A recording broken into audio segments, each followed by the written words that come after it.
लिभरपुलबाट लिभरपुलको legend Mohammad साला this season is living Liverpool in अगस्टमा चाहिँ उनले अब लिभरपुल छोडेर जानेछन् अगस्टमा चाहिँ। अनि उसको अब लिभरपुलको जोर्नी भन्न पर्दाखेरि उनले टोटल 435 आई गेस 435 म्याच चाहिँ उनले खेलेका छन्।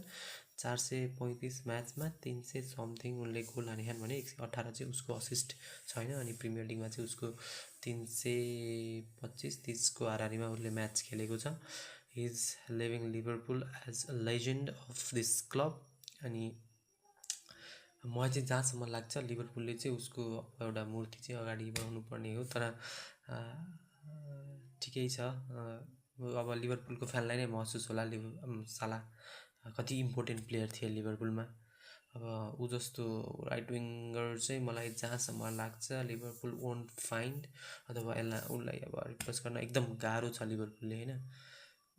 त्यही नै हो, लिभरपुल अहिले एकदम क्राइसिसमा छ। अब आर्ने स्लटको पनि सेकेन्ड सिजन हो। फर्स्ट सिजनमा त उनले भवालै गरे, फर्स्ट सिजन आउने बित्तिकै लिभरपुललाई खतरा म्यानेज गरे। लिभरपुलमा अब सेकेन्ड सिजन त्यस्तो राम्रो भएको चाहिँ छैन। धेरै प्लेयरहरूको फर्म पनि छैन भनौँ। मोहम्मद साला इज वान अफ देम। जे होस्, लिभरपुललाई उनले एउटा लेजेन्ड भनेर नै छोडे भन्न चाहिँ मिल्छ होइन।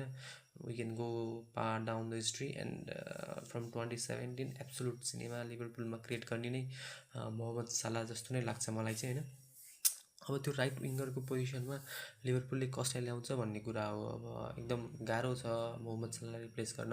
अहिले नयाँ आएको प्लेयरहरू पनि त्यस्तो फर्ममा छन् जस्तो चाहिँ लाग्दैन। विचलाई हेरौँ होइन, अब इज्याक त खेलेकै छैन अहिलेसम्म झन्।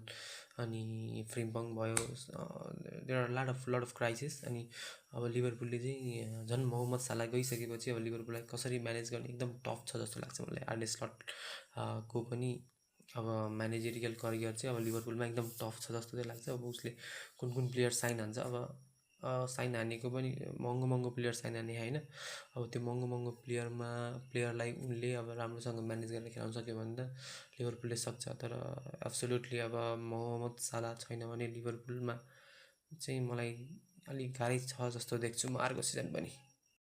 अनि अब उसको ट्रफीहरूको कुरा गर्ने हो भने चाहिँ उसले एउटा च्याम्पियन्स लिग जिते 2018-19 सिजनमा।